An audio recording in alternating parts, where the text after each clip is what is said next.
तो चलिए 10वीं गणित है और प्रश्नावली 3.3 है। क्वेश्चन नंबर 2 है और उसका चौथा प्रश्न है। इस प्रश्न को देखते हैं क्या है। यहाँ पर है, माने इन प्रश्नों को समझने के लिए आपको ध्यान देना है कि इनको एक दो बार अच्छे से पढ़ें। मीना रुपए 2000 निकालने के लिए एक बैंक गई।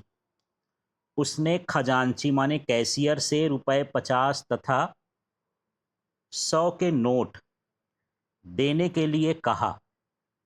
मीना ने कुल 25 नोट प्राप्त किए। ज्ञात कीजिए कि उसने रुपए 50 और रुपए 100 के कितने कितने नोट प्राप्त किए। इस तरह का ये प्रश्न है।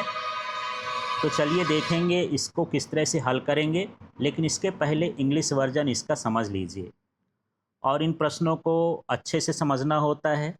अब इसका इंग्लिश में प्रश्न है, Meena went to a bank to withdraw ₹2000।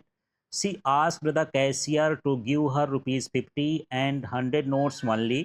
Meena got 25 notes in all. Find how many notes of ₹50 and 100 she received.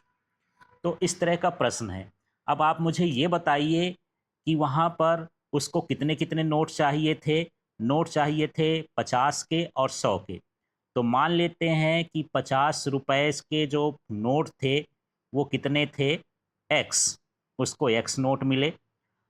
इसी तरह से 100 रुपए के जो नोट हैं उसको मान लेते हैं कि वो कितने मिले उसको, वाई। तो इस तरह से यहाँ पर 100 रुपए के नोट क्या हो जाएंगे, वाई मान लेंगे। अब प्रश्न आप पढ़ेंगे तो प्रश्न पढ़ने पर आप देखेंगे कि इसमें जो शर्त लिखी है उसको फॉलो करेंगे।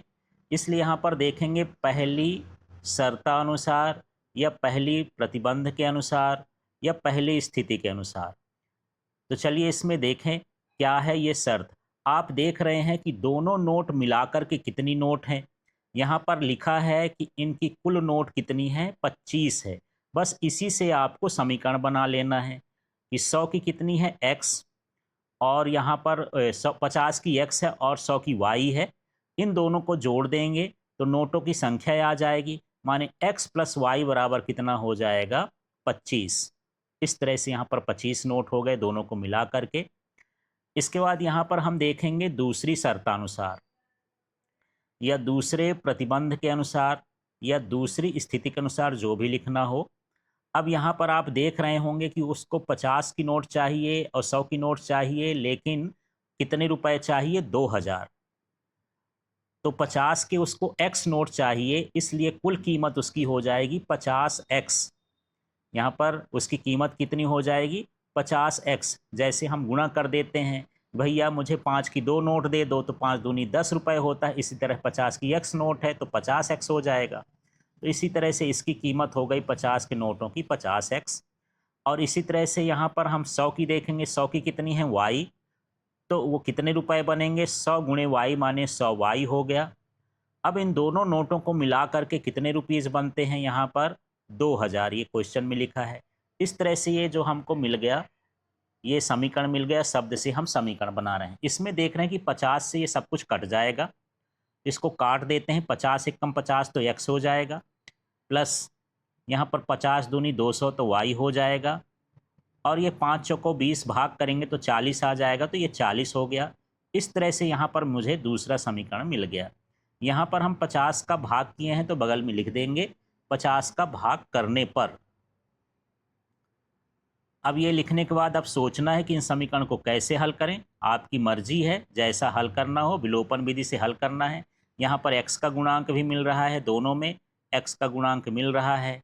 तो इसको सीधे हम क्या करते हैं, समीकरण 1 में से 2 को घटा दो या 2 में से 1 को घटा दो, आपकी मर्जी है।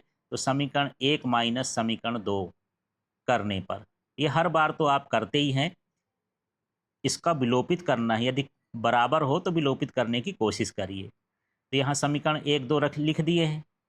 इस बार थोड़ा सा बदल दें, क्या 2 में से 1 को माइनस कर दें या 1 में से 2 को ही माइनस कर देते हैं। तो एक्स प्लस वाई बराबर कितना है, 25। ये पहला समीकरण हम उतार दिए।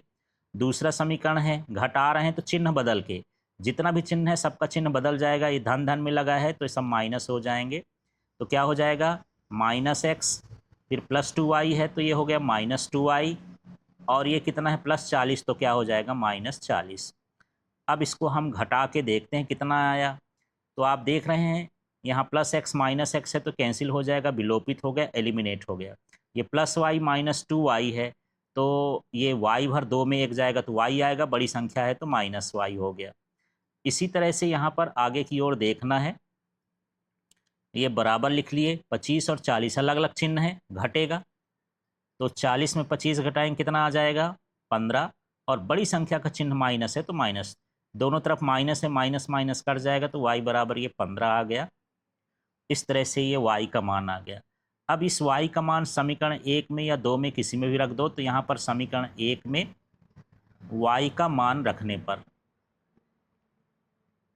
अब y का मान रख देंगे समीकरण 1 में, जहाँ पर y लिखा होगा वहाँ लिख देंगे। देखिए समीकरण 1 x प्लस है तो x लिख दिए, प्लस y है, y का मान कितना आया है 15, तो उसकी जगह पर 15 लिख देंगे। फिर बराबर क्या है देख लेते हैं, बराबर 25 लिखा है वैसे उतार देंगे। अब x बराबर यहाँ पक्षांतर कर देंगे तो 25 - 15 हो जाएगा, घटा लेंगे तो 25 में 15 घटाएंगे तो x का मान कितना हो गया 10। तो यहाँ पर xy का मान तो आ गया, पर आपको अलग से उत्तर लिखना पड़ेगा x और y के लिए कि नोटों की संख्या कितनी है। तो चलिए, माना ₹50 के नोट x हैं तो माना 50 के नोट x हैं, मानिए नोटों की संख्या 10 हो गई। इस तरह से आप खुद लिख लेना। इसी तरह से 100 रुपये के नोट बराबर y हैं, और यहाँ पर बराबर कितना लिख देना है 15। इस तरह से इसका आंसर आप खुद बना लेना, और इन प्रश्नों को एक बार लगाकर आप अच्छे से ज़रूर देखना। इस चैनल को सब्सक्राइब कर लो और LK फिजिक्स ऐप डाउनलोड कर ले, तो इसी तरह की लाइव क्लास नोट्स आपको मिलती रहेंगी साइंस में, मैथ्स में और इंग्लिश में।